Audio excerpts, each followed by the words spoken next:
from the United States Naval Academy. Next, we have Joy Fakos. Joy is with Raymond James, Investment Management Head of Sustainable Investing and Corporate Sustainability. So she does their ESG reporting. She has been a financial services professional for more than 20 years and earned a Bachelor of Arts degree from Yale University. And our third speaker is Christy Sutherland. She's assistant to the chair of the board of Raymond James, I suppose, right? She's responsible for driving and coordinating Raymond James's enterprise ESG program, including strategy, governance, and reporting. Before joining Raymond James in 2021, Christy spent 5 years in management consulting. Christy has an MBA from Kellogg's, Northwestern's Kellogg School of Management, and Bachelor of Science in Business Administration and Finance from the University of South Carolina's Darla Moore School of Business. So let us welcome the three speakers to our Patel College Sustainability Speaker Series. So the stage is yours.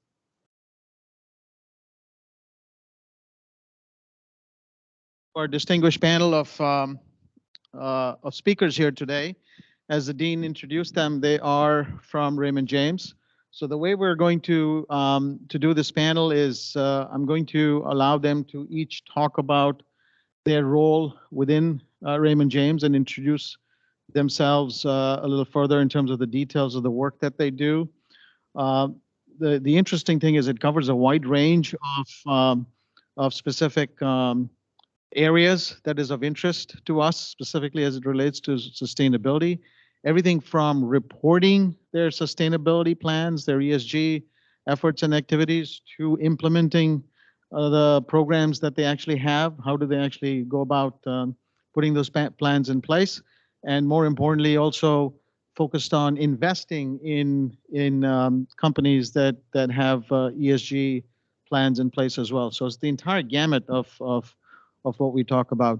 So once they introduce themselves and describe their role, then I'll ask a couple of questions. And we want this to be an interactive session. So we'd like you to think about the questions you want to ask them while they're describing the work that they're doing. And it'll be an open forum. So there's no formal presentation.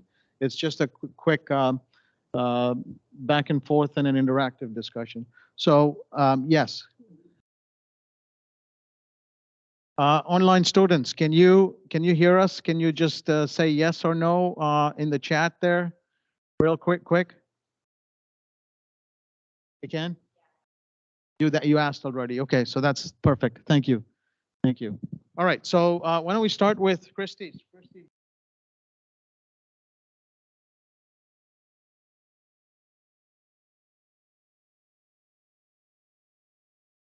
Yeah, so I can give a little bit of an overview of Raymond James overall as a company.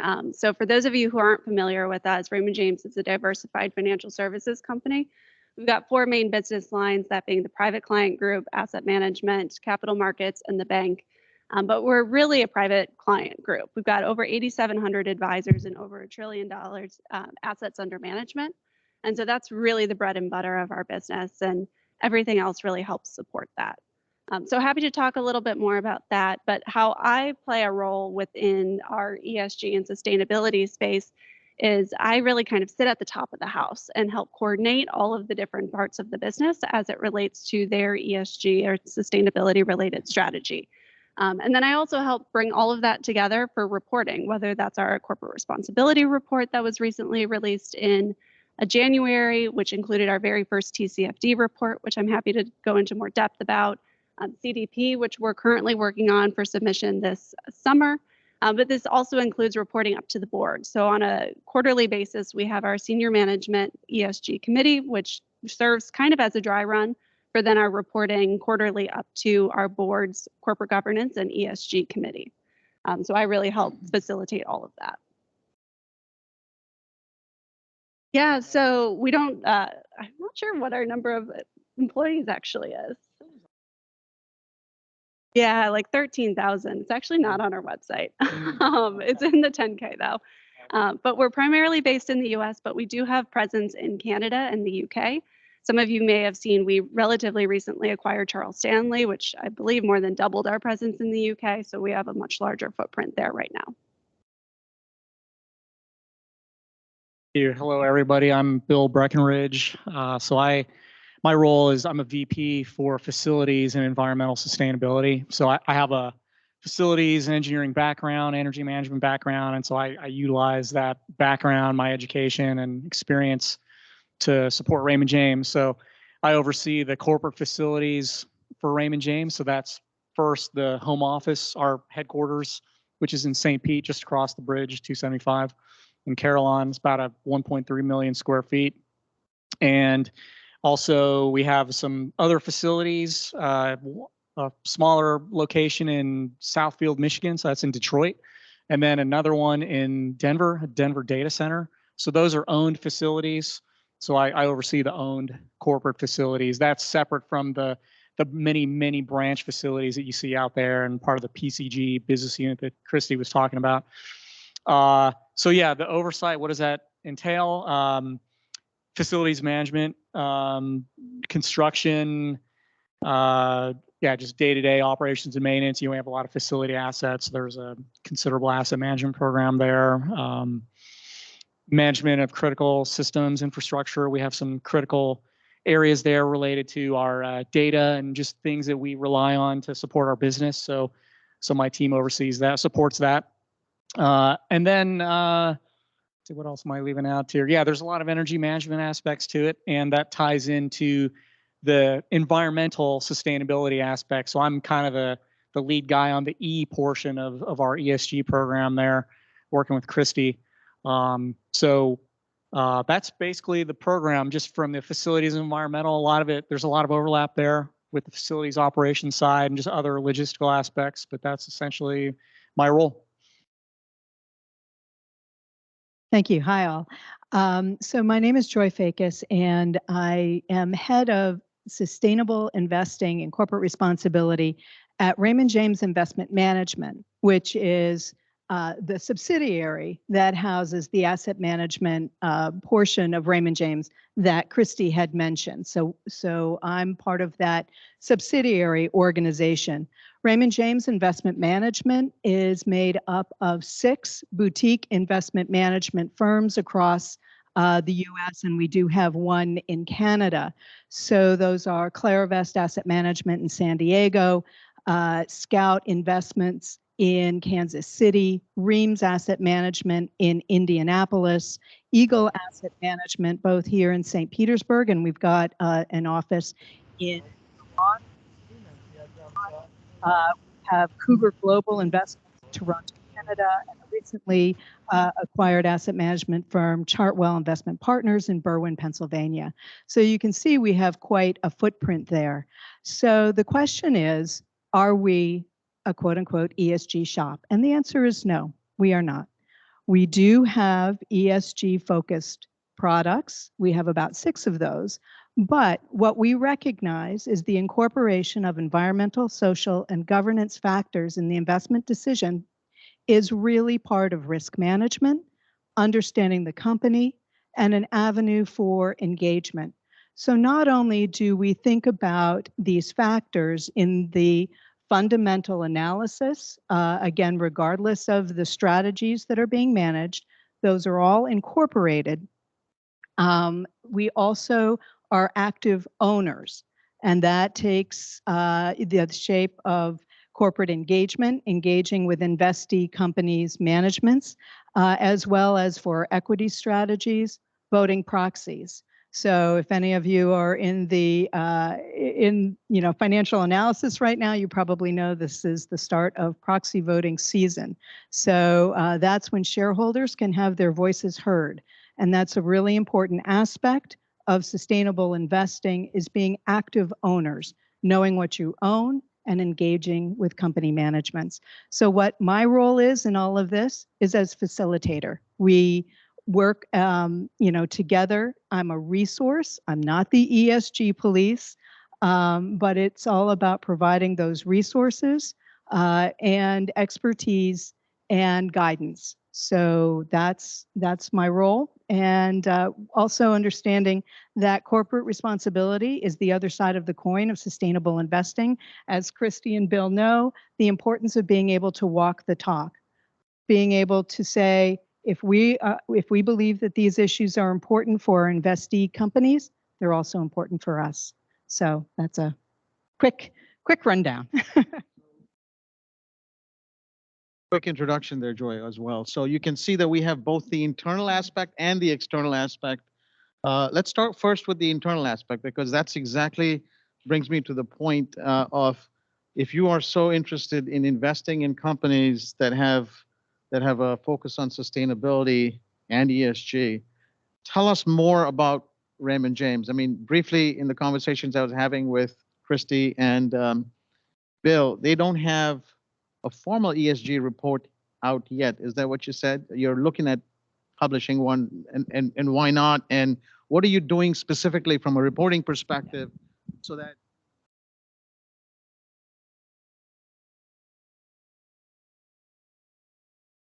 Yeah, so we do have a corporate responsibility report. That's what we call our ESG report. And we specifically call it our corporate responsibility report, given the political nature of the term ESG right now.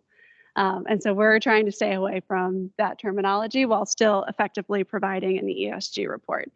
So the one that we published in January was our third annual one.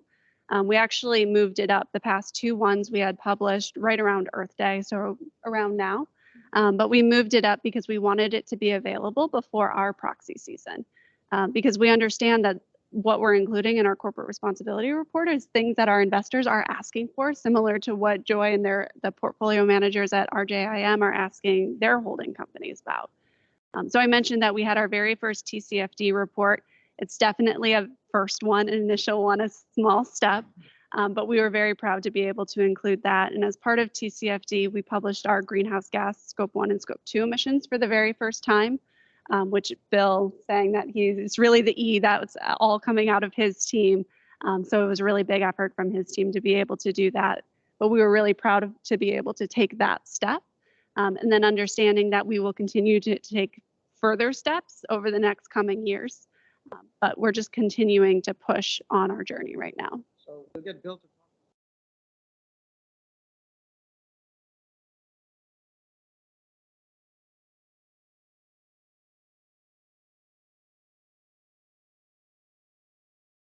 Yeah, so from an S&G perspective, I'll touch on the social part first. We really work closely with our partners, primarily in human resources. Our head of diversity, equity, and inclusion, Pedro Suriel, as well as the head of HR, Chris Azenbury, to really pull together all of the data that we're including in our ESG, or in our corporate responsibility report. So we do publish our EEO1 data, which comes directly out of that team. We also have a commitment to the Black community that Raymond James made a couple of years ago, basically saying that we were going to invest a certain amount of money in the Black community and work with different organizations. And so all of that's included in our corporate responsibility report. From the governance perspective, we're really proud of our governance at Raymond James. And so that's where we feel like we're really strong, and we always have been really strong. We have a great board of directors, which I'm very lucky that I get to attend the board of directors meetings, and I see all of the pushback that they give to management in a good way. Basically, just making sure that we're doing the right thing and we're on track, and everything's really been thought through, and senior management can defend what their actions are and where the strategy of the company is going. And so we disclose as much of that as we can in our corporate responsibility report, as well as in other reporting such as the proxy. Yep, so we do. We talk, like I was saying, the commitment to the Black community. We also talk about some data like our workforce metrics. And so how many of our associates identify as women or as people of color. We have associate inclusion networks. We also have advisor inclusion networks. And so we talk all about all of that in our corporate responsibility report.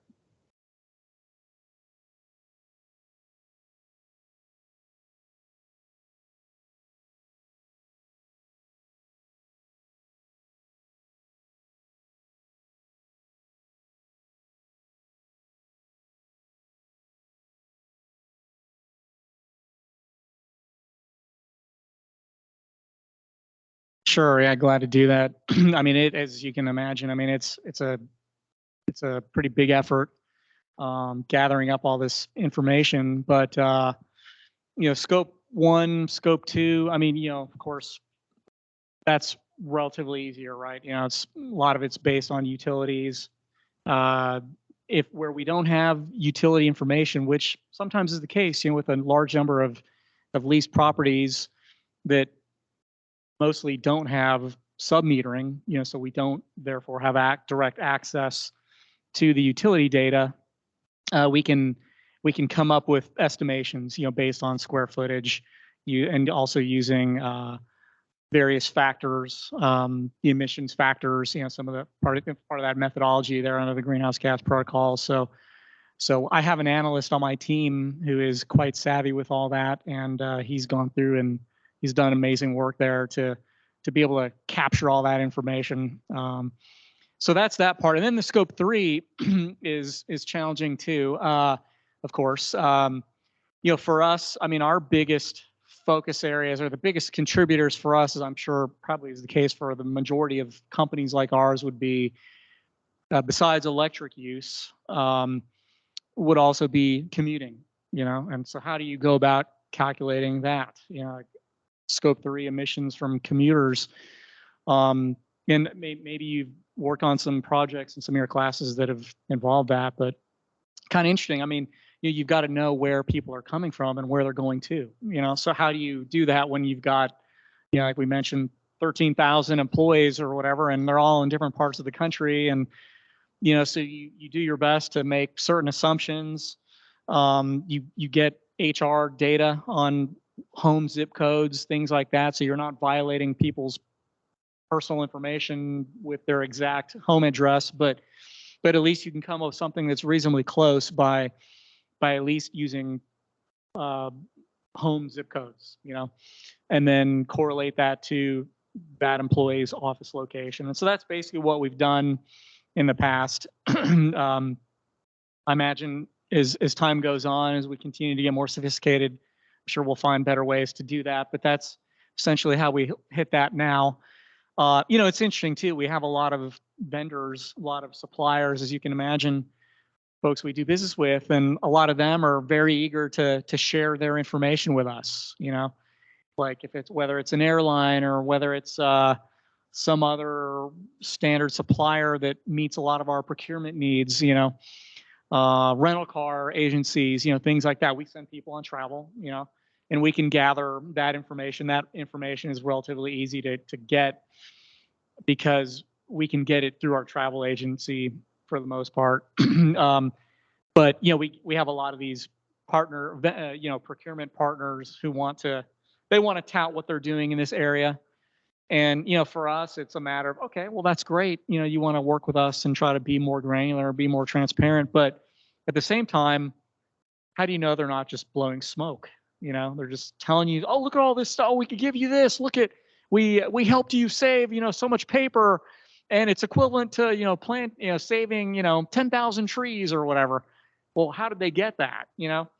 And so we try to apply try to test that a little bit, and if we can't really ground what they're saying, then we choose not to report it, and so they understand. It's an evolving thing. They're coming to understand, look, if we're going to report things, including information that these other suppliers are giving us, well, we're not just going to report on smoke that they're blowing. It's got to be grounded, and so that's what we try to do. We try to be diligent about that, test them a bit.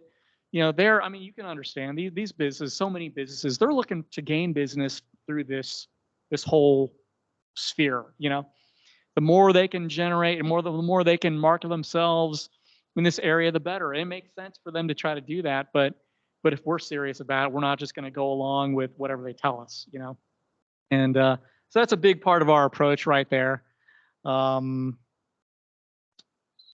I guess that kind of hits the highlights, really. We don't have any, we have very, very little. We have I think one property that we actually sublease.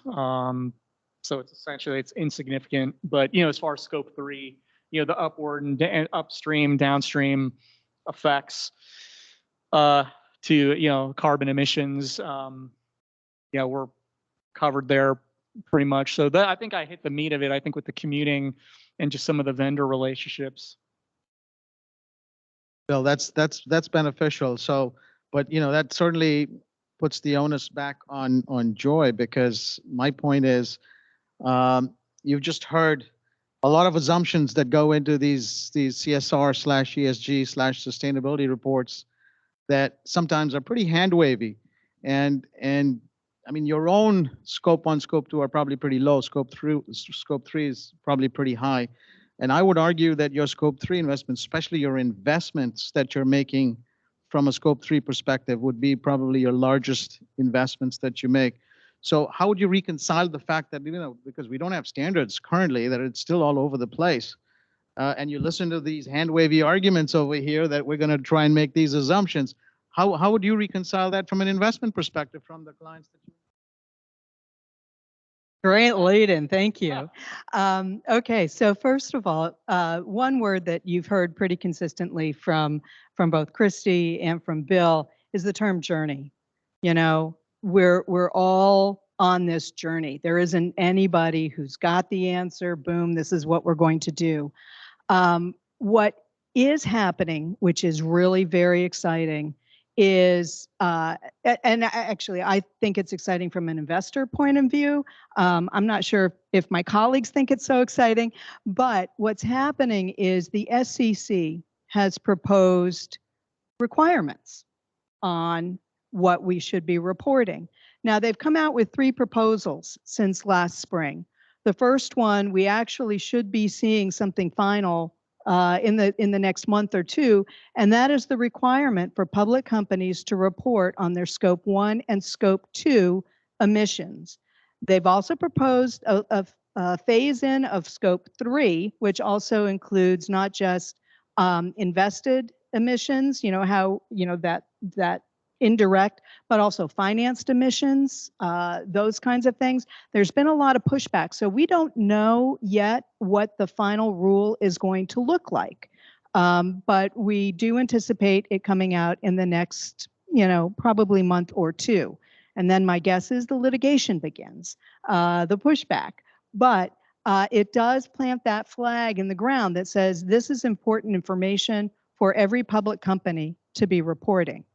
Now, in terms of standards, up until now, everything has been voluntary. There have been several standards out there that have been floating around.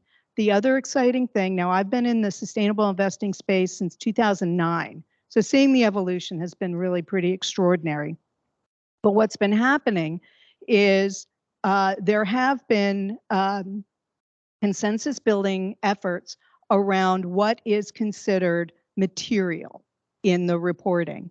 The basis of this and the strongest foundation so far has been from SASB, the Sustainable Accounting Standards Board, which is now merged with international partners, IFRS, the International Financial Reporting Standards. And they've created, if there weren't too many letters out there already, the ISSB, the International Sustainable Standards Board, which is building on the work that was established by SASB. And what SASB did for 77 industries and sub-industries was they set out, these are the material factors that companies should be reporting on. Now, to your point about estimates and, all the hand waving thing, you want to see what data, real data that companies are reporting. And it's okay if there are blanks. That's, from an investor standpoint, that's where we say we can reach out to the company and have a conversation and encourage greater disclosure and say, as from an investor standpoint, this data point is important, or these data points are important. So please consider disclosing this information. And it ties back to materiality. And so another thing, and this is where people kind of hit the easy button, that there are all sorts of scores out there. You've probably seen MSCI scores. You've probably seen Sustainalytics or Morningstar scores. These scores are out there, but they can be wildly different depending on who's giving the score, and you don't know what's going on in that black box. So, what are their estimates? What did they plug? How do you know what they plugged, when they plugged it, where they plugged it? So our position has been, we're going to work from the basic information that the companies themselves report, because then we can ask real questions, and then we can plug it into our real analysis. And when there are holes, and there are going to be holes, and there are going to be estimates, you can talk to the company and find out, how'd you get there? Where are you going? And so, it's getting to the real numbers and recognizing that it's not going to be perfect. We're all learning about all of this. But when I started in 2009, it's crazy how different it is today. And it's really exciting. So does that answer your question? Yet, and then I can open it up. Anybody have any questions and what they, yes. First, thank you. I think this is good information. So I have two questions actually. The first question is, how long have you done this ESG or corporate responsibility? And in terms of the environmental, what is the trend? Have you seen decline, or it is same or going up? First question. And if it is declining, so what did you do to?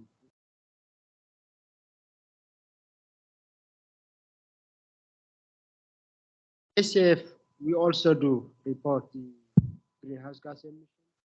And of course, scope 3 is very challenging. I mean, we have also commuters, national travel, and so forth. The way we used to collect data was based on survey.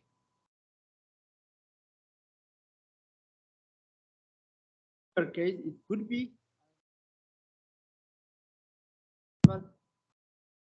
about survey people.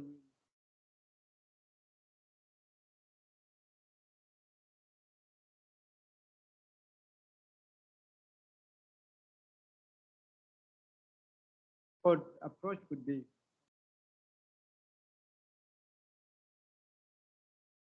I guess on the first, yeah, thanks for the questions there. I guess like you said, Christy, I mean, we've been doing the corporate responsibility report for the last 3 years. Yeah, so that's the first question or answer. I want to expand on that though. We've been reporting a corporate responsibility report for 3 years, but if you ask any of our senior leadership, they're going to say corporate responsibility is what we do and what we've always done. I didn't mention, but a big portion of our corporate responsibility report is our involvement in the community. So you all, I mean, we have our name on the stadium, but you probably see our name at a lot of other events, a lot of philanthropic events, or a lot of arts or music events around town. It's really important all the way up to Tom James to be very involved in the community in which we live and work. And so that is a big part of corporate responsibility. Another big part of corporate responsibility is treating your people right. And I mean, Tom James sat down and wrote the client code of ethics years ago. And everything we do is advisor and client first. And so and again, I can say this because I sit in all these meetings with the top executives, every single decision that is made has the advisors and the clients at the forefront of that decision. And I mean, all the kind of turmoil you're seeing in the regional banks right now, the reason why you're not seeing Raymond James in that turmoil is because of those decisions. So I will say, even though we've only been reporting corporate responsibility reports for the past 3 years, we've been doing corporate responsibility since we were founded. Great point. Yeah, thank you.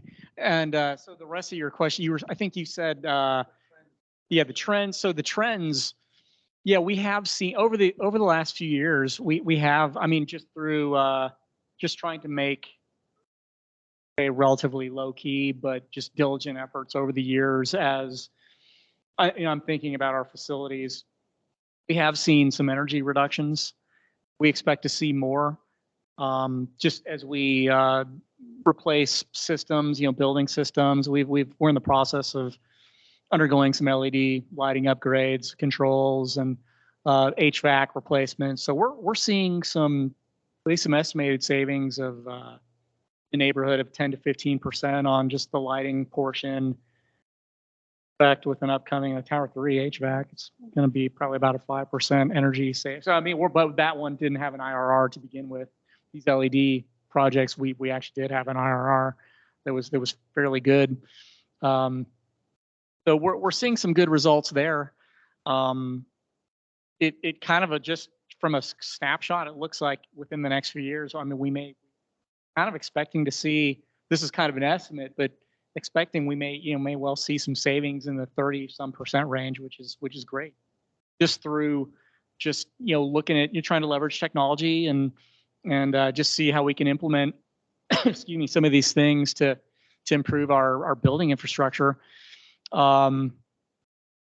Water usage, I mean, that's been a challenge. A lot of it too is with COVID. I mean, you look at, okay, where were we before COVID, and how much of that is now that the results we're seeing, how much of that is due to just the fact that people weren't in the office, and we have an idea of what that impact is. It appears to be a fairly small impact compared to these infrastructure upgrades we've made. So that's encouraging to see. And we still have some other projects in the works. I mean, we're spending some change to upgrade some systems, and it's going to help us with some impactful energy reductions here over the next couple of years. So if that answers your questions there, a lot of investment going on in our home office.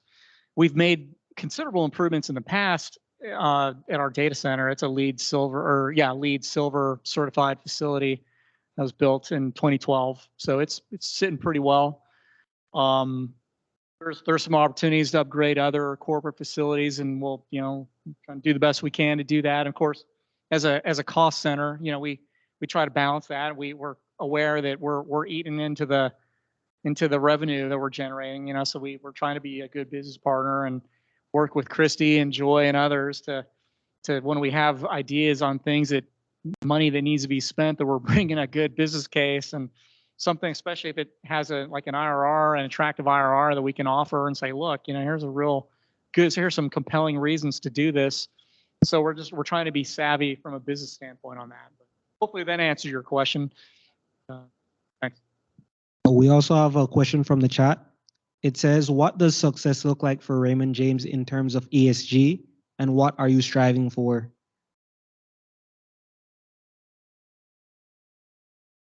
The question, and let me repeat that, is what does success look like in terms of ESG, and what are we striving for? I mean, I'm going to go back to it's a journey, and we say this all the way up to the board. We don't know what the end point looks like because nobody knows what the end point looks like. And so at this point, success for us is taking steps that move us further down the path. And you can look at some of the larger peers like a Bank of America, Morgan Stanley, Goldman Sachs, and see what they're doing. And maybe we don't want to be exactly like them, but there's probably some stuff that we can emulate. And so we can take those steps and do it in our own way. And so that right now is what success looks like for us. Now, there's a lot of other things that kind of underpin that and what those steps are that I could go into a lot of detail on. But at the end of the day, I'm just going to go back to it's a journey, and we don't know what the end destination is.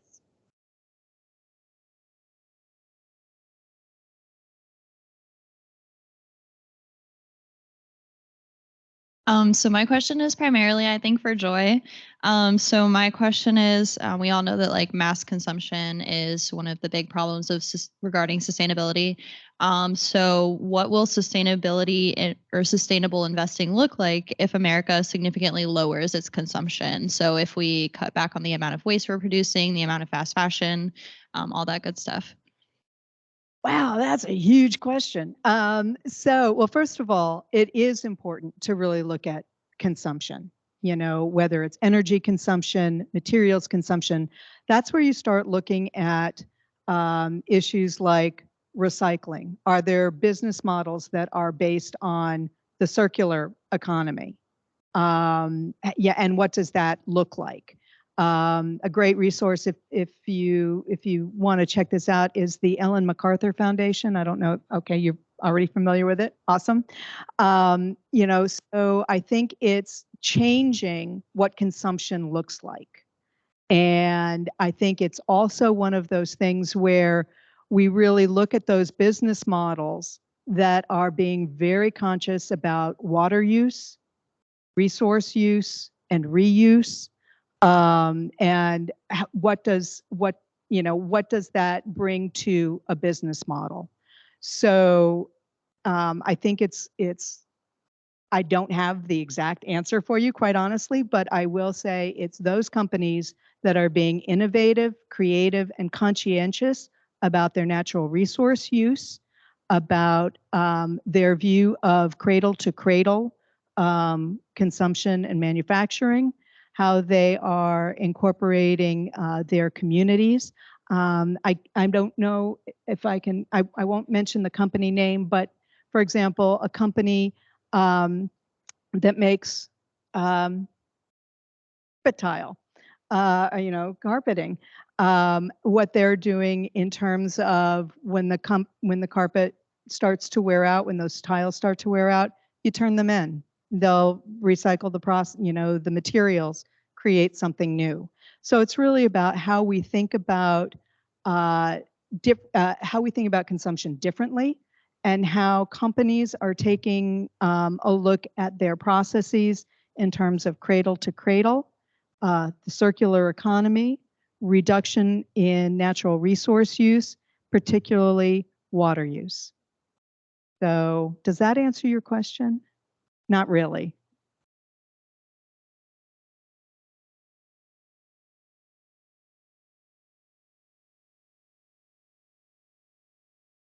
I think so.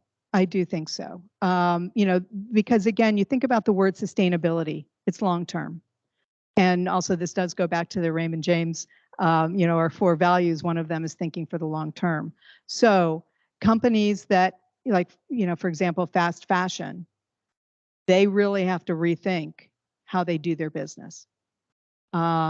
Because are they going to be around for the long term?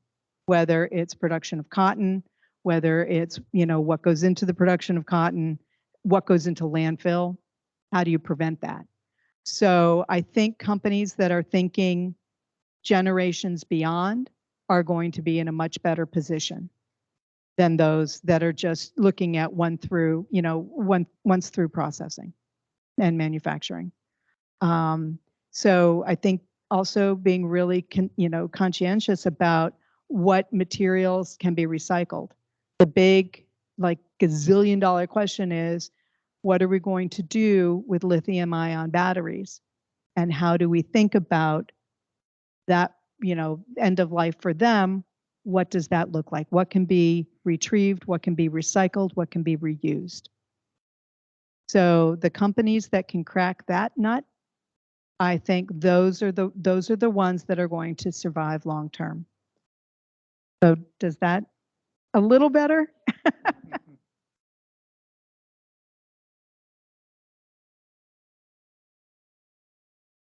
I had a question about how Raymond James takes into account their investment portfolios and also their finance projects into their reporting. Oh, into their reporting. I think, Christy, do you want to? So when we talk about scope 3, does that extend into, I guess, the admissions of your finance projects? Yeah, so right now we're not reporting scope 3 intentionally. We're not reporting it because it is extremely difficult. And like we talked about, it's an estimate. And how can we get comfortable with something that's inaccurate and reporting on that? And even though we understand that everyone that is reporting scope 3 is effectively reporting inaccurate numbers, our senior management just isn't comfortable with that. That being said, we are taking steps within our brand new climate risk program. So we have a senior leader of the risk team that got voluntold to be the head of climate risk. And he and I work very closely together. And part of what we're going to be looking at over the next year is starting to look into our Raymond James Bank loans and the loan portfolio and what potentially could be some climate risk that we're seeing there. That being said, it goes back to it being a journey, and nobody knows how to do this right now. And again, it's inaccurate. So we're going to take slow steps until there's some more consistency in this process, or the SEC comes down and says that they're going to make us do it. But we are hearing from some of our industry experts and contacts that scope 3 is going to get pulled or at least significantly delayed. So we're okay taking those slow steps right now and not including it in any of our reporting.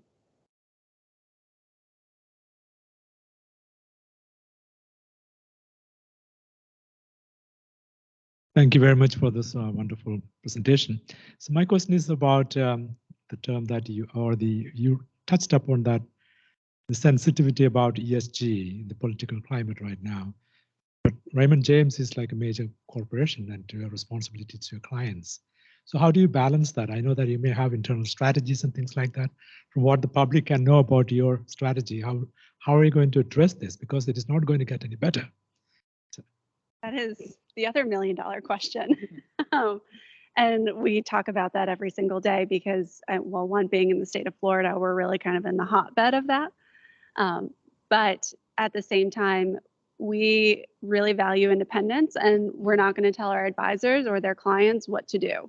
And you see that at some of the larger wirehouse firms, that they'll tell their advisors that they have to have a certain amount of their total investments in a certain portfolio. We don't have any of those dictates. And so because of that, we try to be a step back from that on the private client side. And then similarly, when you look at the capital markets, we invest in anything and everything. We're not going to come in and say we're boycotting a certain industry, especially right now, given the political environment. It's just a lose-lose situation if we do that. So we're trying our best right now to stay neutral, knowing that it is a very difficult political environment right now. Thanks. From an investment standpoint as well, it's really tough when there's this kind of artificial term out there, ESG. It's always been a part of fundamental analysis. I've got the gray hair, I can kind of prove it. And I actually come from a more traditional investment background, always looking at a company's environmental liabilities, its history of litigation, its history of, whether or not they're being sued in terms of from an anti-discrimination standpoint. Do they have credible management? That's the E, that's the S, that's the G. It's always been a part of fundamental analysis. It's how you understand a company, how you understand its risk profile. It's how you understand management's, credibility. How are you thinking about these things? You take it out of the political realm. This is about basic investment, issues that you look at, and it's not political. We're paid as investment managers to understand risk, all of the risks.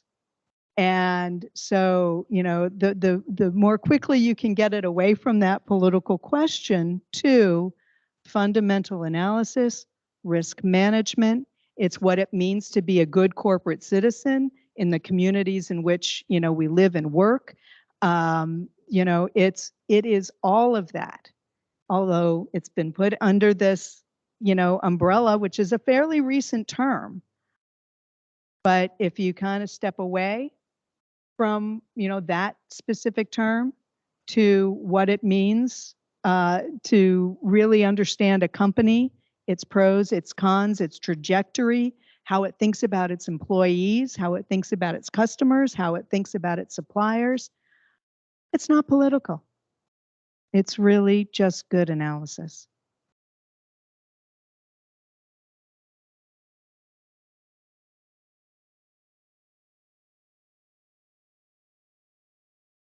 I have a question related to ESG measurement. So it is a bit complex to measure ESG. So how do you do it, or is it still complex for you, or have you established any KPIs for them? Yes. So we have different measurements for the E, the S, and the G. Now we're starting, if you're talking from more an ESG kind of program perspective and KPIs from a programmatic perspective, We're starting to implement some of those. That being said, it's in the very initial stages, and we're not even tracking them right now. And I probably can't disclose them since they're going to be all internal. So it's not going to be anything external. What our external measurement that gets disclosed is really focused on that E, S, and G, if that helps answer your question.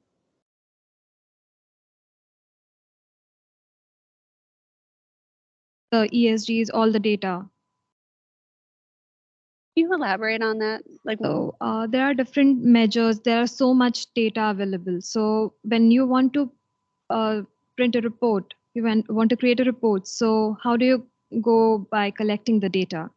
okay, so again, what we disclose, it's going to be like an E, like a GHG emissions, an S, like our workforce data, or G would perhaps be our board diversity data. And so all of that's going to be sitting in different areas of the company. And so I work very closely with Bill and his team on all of the E data. And so his team really has all of that information. Similarly, I work really closely with the human resources department because they're the ones that are going to have our recruitment data, our retention data, our workforce data, all of that sort of thing. Also work very closely with the legal department because they're the ones that often have a lot of the data when it comes to governance, when we're talking about like board diversity, for example. And so it's working with all of those different departments to find all of those specific data points that are sitting all across the company and really bring it together in one report. And something that I didn't touch on before that was really important for us, especially this year, was to take the step and have our SOX controls team look at every single metric that was in our corporate responsibility report and start thinking about that report similar to how you think about a 10K or an annual report, and making sure that every single metric and data point in there is accurate, has been tied out, has controls around it, so we can be very comfortable with everything that we're disclosing.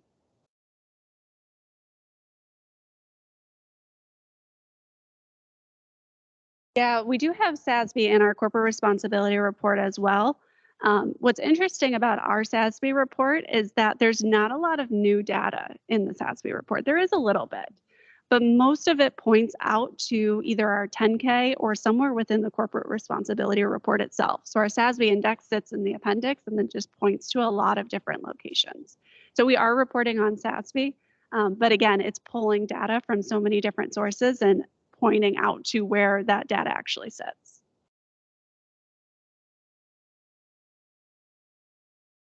All right, maybe one last question that I have is, I mean, the students in our classes have viewed reports from Citi and from Bank of America and also some manufacturing companies and visited them too, like Jabil and Tech Data, TD SYNNEX, some large companies.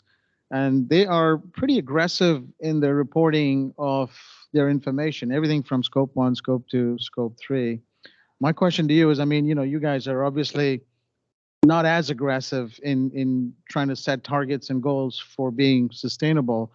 Some of them also pursue things like renewable credits to offset their requirements, which is, you know, external to the companies themselves, so they can show that they're reducing their emissions. And some of them are investing in reforestation efforts or stopping deforestation of. So I mean, you know, Microsoft, for example, has a huge program on that. When you look at it both from an investment perspective, what are your thoughts on doing things that are external to what you can control yourself, number one? And the second part of the question is, internally, are you looking at some of those as well, and does it make sense? Sure. One of the words that you really need to focus on when people are talking about carbon credits or offsets is the word additionality. Is what you are investing in, you know, whether it's reforestation, is this something that would not have happened otherwise without this program? Otherwise, it's, you know, there was a controversy a few years ago with the Nature Conservancy where they were selling carbon credits, and it was like, well, wait a minute, this forest land's already protected. There's not that additionality. So what are you really doing? So, so it's really getting to that question of additionality. I think it really is an important part of the equation. There's no one single silver bullet that's going to solve all of this, but it's, credible pieces along the way. So, if a company is talking about carbon offsets or carbon credits, do your digging there and ask about additionality. The carbon market has been going through fits and starts over the past decade internationally. Not really sure where that's going to end up. So again, when we see companies from an investor standpoint, when we see companies talking about their credits, their carbon offsets, okay, what's really behind it? So does that answer part of it? I'll just say, I mean, Why aren't you setting more aggressive?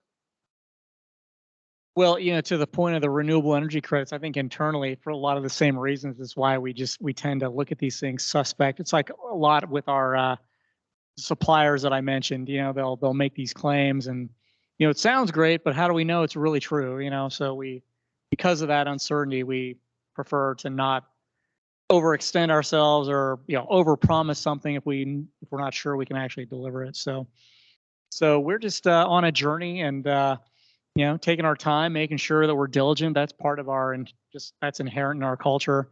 I think that's essentially it. You may have some other. Yeah, well, I was going to say about the targets specifically. If you look, we don't have any targets disclosed externally, and that is specifically because of the SEC rule. And so if you read the SEC rule, there's additional requirements that trip if you have, for example, a net zero target. So since we didn't have one set before, now is not the time for us to set one if we're going to start tripping additional SEC requirements. That being said, when you see things like net zero targets, again, I would take these with a grain of salt. We had a large investor that told us to have a press release and say that we had a net zero target with nothing behind it. And so we were obviously not going to do that. And so we did not do that. But it just really goes to show that, again, you need to dig into a lot of what these companies are saying because they might be saying it with absolutely no plan behind it. Just one real last question, since we got a lot of students here. Can you talk a little bit about potential job opportunities, sustainability careers within Raymond James or within the finance industry a little bit?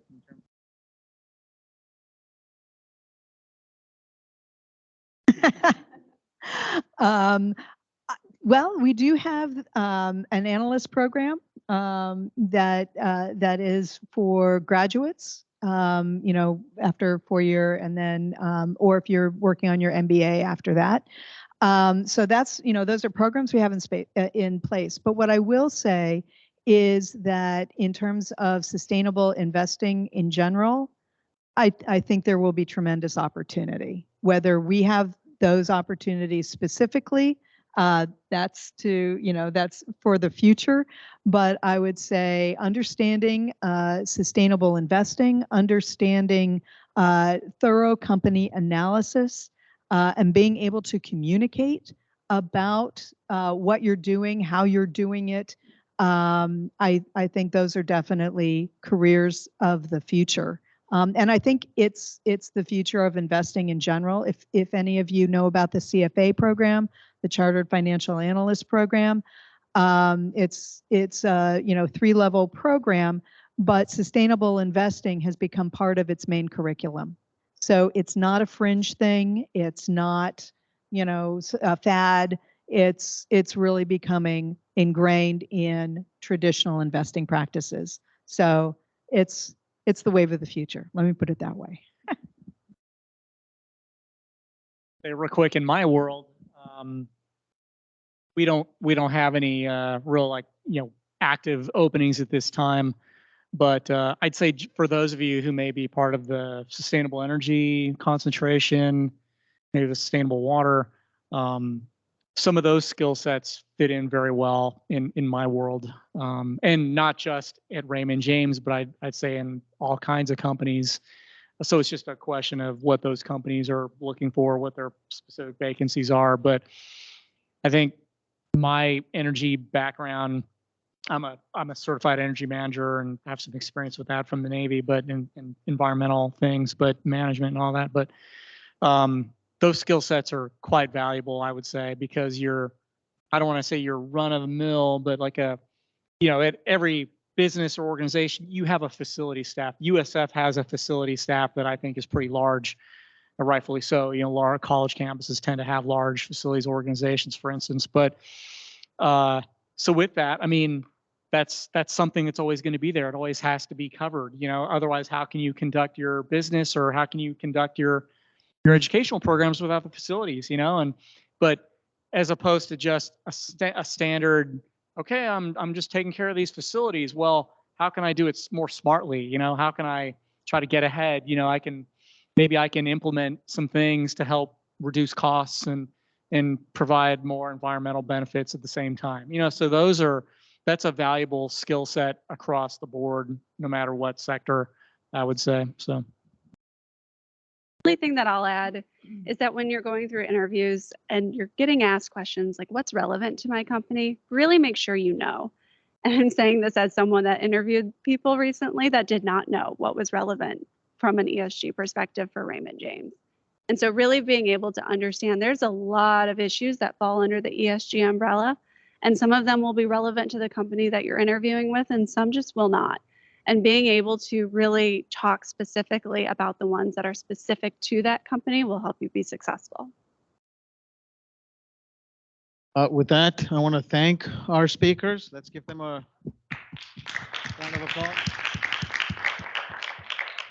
And we look forward to working with you. Dean, you want to say last few words or?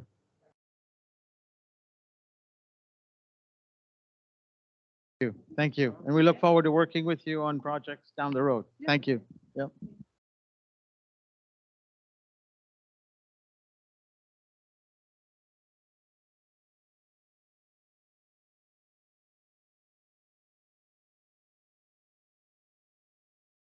We're still here.